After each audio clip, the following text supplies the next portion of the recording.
Muy buenos días, jóvenes del primer año medio. Como le prometí, vamos a ver entonces en esta ocasión la segunda parte de este video que se denomina el auge del salitre en nuestro país, en Chile. Esta segunda parte va a estar orientada principalmente a analizar el impacto del salitre ya en nuestro país. Si ustedes recordarán en la clase anterior, en el video anterior, que es la primera parte, hablábamos de las características generales del auge salitrero en Chile, siendo efectivamente lo más importante la creación de las oficinas salitreras, posteriormente la inversión tanto nacional como extranjera y el proceso de inmigración se va a originar durante este segundo ciclo económico desde la zona centro-sur de nuestro país hacia la zona norte. Hoy día, en esta clase, vamos a analizar el impacto del salitre ya a nivel también forma general. Así que por favor, esperando que estén todos bien en su casa durante este proceso de desconfinamiento, los invito a que analicemos el impacto económico del salitre. Actualmente existe consenso entre los historiadores en plantear que la riqueza del salitre produjo una significativa elevación de los ingresos del fisco, es decir, los ingresos del Estado. Esto va a estimular el crecimiento de los distintos sectores productivos del país, fomentando las inversiones. ¿En qué? En el área de la infraestructura y también en el área de la educación, entre otros aspectos. Hay que tener en cuenta entonces que la riqueza del salitre, que si ustedes se acordarán, solamente se planteaba desde el punto de vista del pago del impuesto a la exportación de este nitrato, al final va a significar también que Chile obtuviese un gran y un alto ingreso. Y este ingreso lo va a invertir en infraestructura y además en la educación. Por eso es tan relevante que podamos entender muchos de estos aspectos que veremos a continuación. En primer lugar, el aumento del ingreso fiscal. A pesar de dejar la explotación del salitre en manos de inversionistas privados, como ya habíamos visto en el video anterior, principalmente ingleses, yugoslavos, alemanes, entre otros, el Estado chileno continuaba siendo dueño de las tierras en donde se llevaba a cabo la producción. Por lo tanto, cobraba un impuesto cuyo valor correspondía a un tercio de la producción. ¿Qué quiere decir esto? Que si efectivamente se ganaba 100 pesos, Chile obtenía 33,3 pesos de ese quintal de salitre que se exportaba. Siendo, y aquí sale una imagen de él, el mayor productor o el mayor dueño de oficinas salitreras hacia fines del siglo XIX en nuestro país, el magnate John North, que efectivamente va a controlar casi más del 40% de la producción de salitre en el norte de nuestro país. Y él ganaba entonces los dos tercios restantes, es decir, ganaba casi 66 o 67 pesos por quintal de salitre que se exportaba. Es decir, él sí que ganaba dinero. ¿Ya, jóvenes? Prontamente el salitre se va a convertir en la principal fuente de ingresos del Estado. Y hacia 1910, más del 50% del total de todas las entradas del Estado o del fisco provenía del impuesto salitrero. La siguiente tabla que estamos viendo a continuación expone la contribución del impuesto salitrero a las rentas ordinarias del Estado de Chile entre 1880 y 1920. Si ustedes se pueden dar cuenta, las rentas que obtenía Chile en 1880 correspondía a 48 millones en oro, siendo en 1880 apenas un 4% de la contribución de la industria salitrera. Pero esto va a aumentar en la medida de que pase todos los decenios, aumentando en 1920 con una ganancia neta de 212 millones en oro, que corresponde casi al 41% de la productividad de la industria salitrera, lo que más a la larga va a llevar a que Chile dependa casi exclusivamente de este rico mineral, Imagínense ustedes si hay una crisis económica. ¿Qué va a pasar entonces si estamos dependiendo de este rico mineral?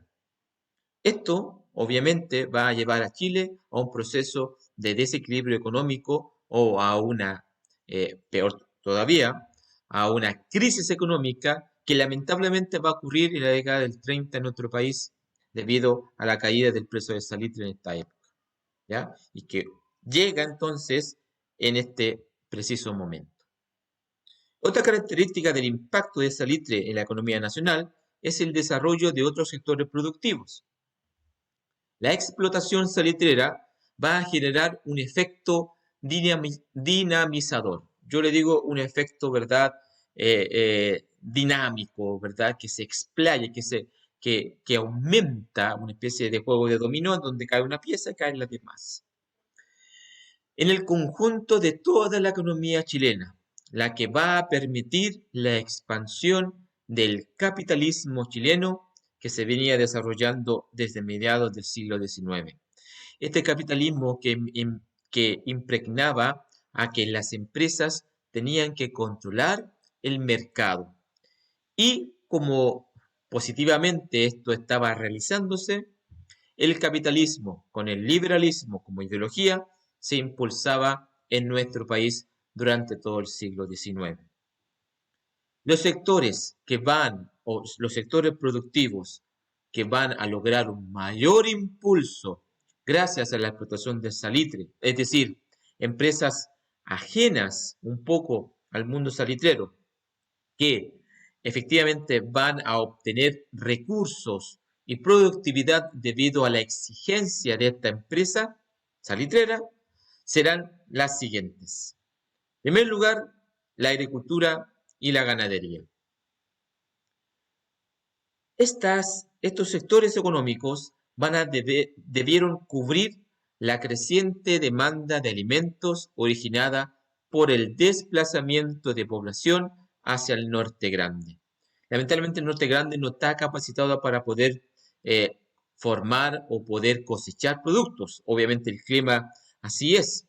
Por lo tanto, el sector agrícola va a tener que lidiar con la alta productividad, la alta demanda, y por eso necesitaba efectivamente crear más cosechas, plantar más productos por la alta demanda que exigía el sector norte de nuestro país.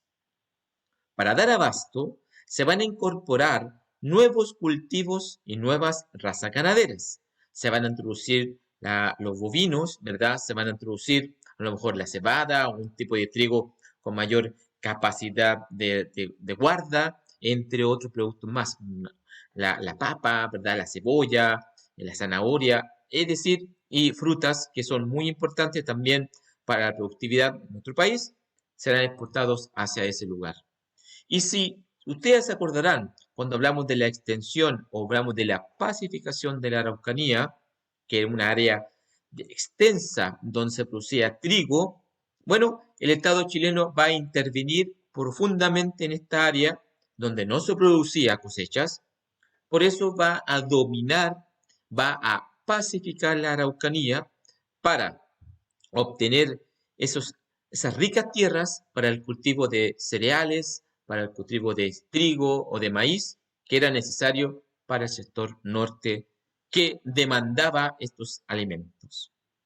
Con esto, estas empresas van a elevar sus ganancias y obviamente también van a depender de la economía salitrera para poder subsistir. Otro sector muy importante tiene que ver con la manufactura.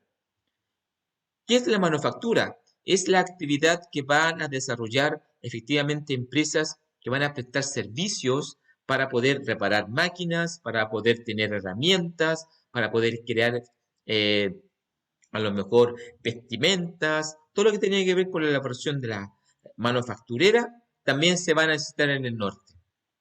Por lo tanto, en 1883 se va a fundar la Sociedad de Fomento Fabril, también denominada SOFOFA, cuyo objetivo fue reunir a todos los empresarios industriales que había en nuestro país y apoyar al Estado en el desarrollo de este sector. Se necesitaba a lo mejor crear ollas para poder alimentar a los obreros en el norte. Bueno, esas ollas a lo mejor de un material que puede ser el aluminio, puede ser otro tipo de mineral un poco más duro, tenía que crearse en nuestro país. Y la SOFOFA va a entregar préstamos para que los industriales de esta época pudiesen crear todas estas manufacturas. Muy relevante también, y también, si ustedes se dan cuenta, la dependencia hacia el sector salitrero.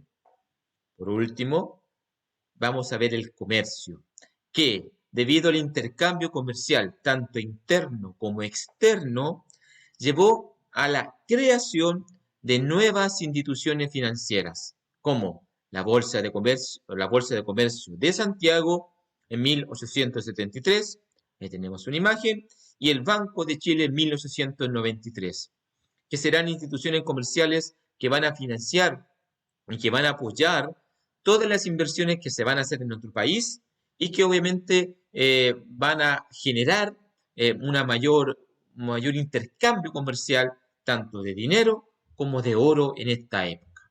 Y el Estado obviamente se va a servir de esto para efectivamente crear infraestructura necesaria para toda la sociedad. Sí, jóvenes, el auge del salitre alcanza para todos los sectores económicos y esta se va a profundizar en el área de la agricultura y la ganadería, el área de las manufacturas, de la industria de las manufacturas y el área comercial. Y la próxima semana vamos a ver en profundidad qué va a hacer el Estado con todo ese dinero, cómo lo va a reinvertir y cómo va a realizar, ¿verdad?, su labor para poder sacarle el máximo provecho a todo el auge del mundo salitrero en este momento. Soy Alexis Salamanca, esperando que estén todos bien en sus casas. Nos vemos, recuerden, esto será usado para poder realizar la interrogación de este próximo viernes. Nos vemos, jóvenes, que tengan un hermoso día.